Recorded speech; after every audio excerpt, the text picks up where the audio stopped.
Yung nga lang pagpatay, kita mo na lang, di ba kapatid? Pati babaliktad na. Bata, pumapatay na matanda. Ha? Anak, pumapatay ng mga magulang. Ang tindi, di ba? Ang tindi. Yung bang sinasabing may takot?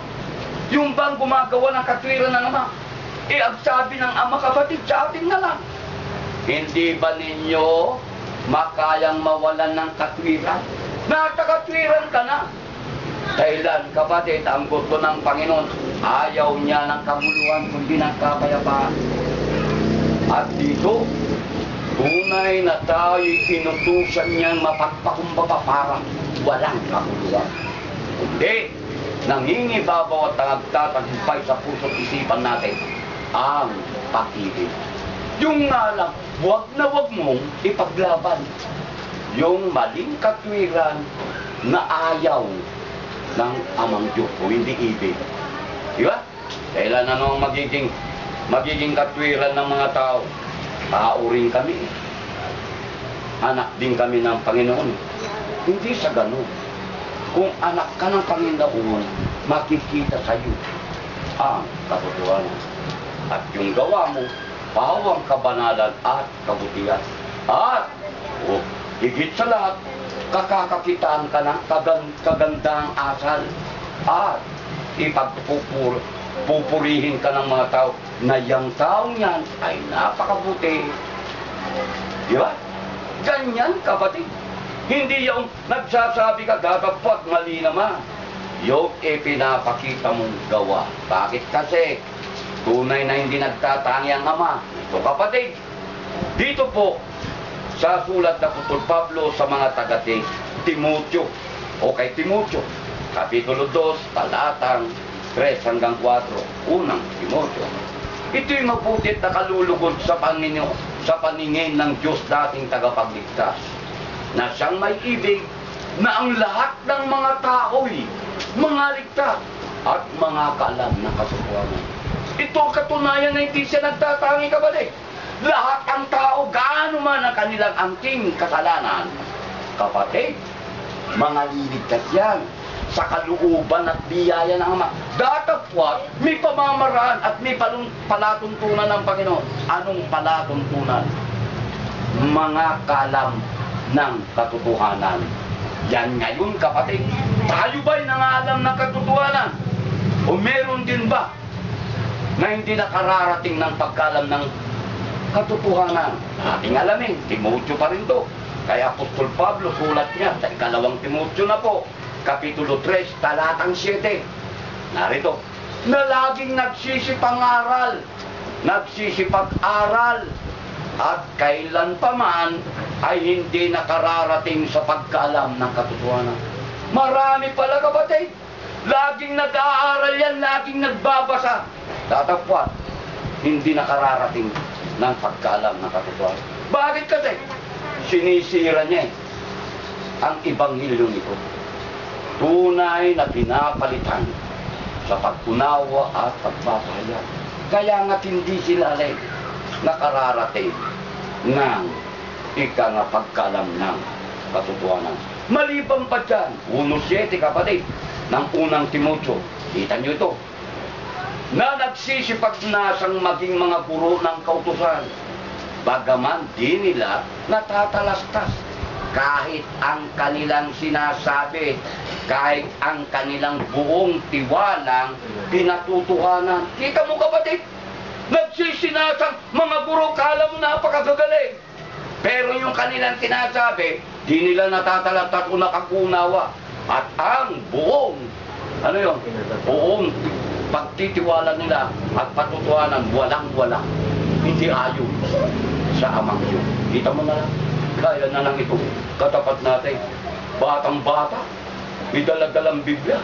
Anong sasabihin niya sa bawat puntahan niyang bahay? Yamin pong ipapayag sa iyo ang kariyan ng langit, gulat ka pa. May uhog pa sa ilong. Ha? Magsasabi, mga ngaral. Bakit? Mga ngaral na sila lahat. Kita mo yan, nagsisipag na sang guro, pero natatalastas ba yung mga sinasabi nila? Ito, kapatid. Kaya nga, sabi ko nga, Kung ang isang mananampalataya at hindi man lang napag-uunawa ang mga katwiran, aral, hindi makakarating ng katotohanan niya. Nagaya na lang ng sinasabi ng ilan, puna sa atin. Nag-aral ka lang sa ilalim ng punong akasya, ministro ka na, guru ka na. Hindi kagaya sa amin, 10 taon. Seminarista na walang iniwan kundi nagsusunog ng kilay ng pagbabasa sa mga kautusan. Talagang aming sinisiyasa.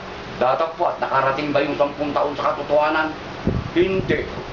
O kita mo kapatid, mas mabuti pa yung 3 linggo na alay, nag-aral sa sa ilalim ng punong akasya, pero nangaral katotohanan ng dala-dala. At kita mo kapatid, disin sana ang Panginoon ay gumawa na lang ng kapangyarihan ng tao ay alay. Yung mga bibig ay alay, magsabi ng pawang katotohanan. Hindi ganun ang Panginoon. Ipinagkaloob niya lahat. Tatapwat. Sinasabi niya sa iyo ang kabutihan at ang buhay. Ang pagliligtas niya upang makamtan mo yung biyaya niya. Ayaw mo naman, hindi talagang ganun, Panginoon. Nasa demokrasya sa Panginoon. Gaano man na siya makapangyarihan, hindi siya gagawa ng ganun. Dahilan, buong ipinagkatiwala niya sa iyo ang karunungan. Nang sa magkagay, makita mo ang mali sa tama. Di ba? Tunay nga di ba? Pero sino magsasabi na gusto ng mali? Pawang katotohanan, ito na nga lang kapatid. Meron ka bang nakita ng guro na magsasabi ng mali yung kanyang ipinapahayag o ipinapangaral? Wala. Puro katotohanan niya. Puro kaligtasan niya. Datapot kapatid. Hindi naman ayon sa aral at katwiran ng mga. Paano pa mapapatunayan po natin na hindi nagtatangi ang Amang Diyos sa mga tao? Nang kanyang isugo nga, ulpiat kaloob, binigay itong puktong mana. At nang sumapit yung takdang araw, na siya, nagaya nga ng sabi, kanina kung hindi kayo, nakalimot kagad, sinabi na Putol Pablo kay Tito, hindi sa gawa na ginawa natin ayon sa ating sariling katwiran, kundi ang paghuhugas ng muling kapanganakan at pagbabago ng Espiritu Santo. Tignan mo, ang Panginoong Hesus nasa sinapupunan ng Ama. Berbo yan, di ba? Nagkatawang tao, isinuko, ibinigay talaga.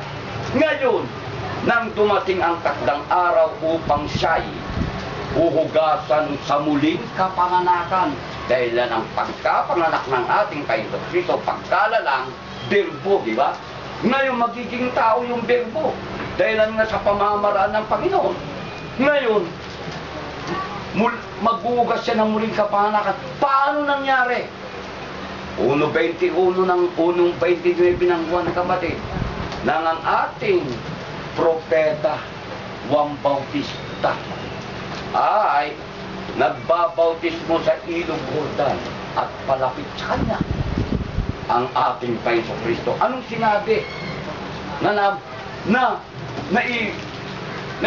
Naipahayag na po ni propeta Juan Bautista. Anong sabi? Narito ang kordero ng Diyos na mag-aalis ng kasalanan sa sanglibutan. Kita mo kapatid?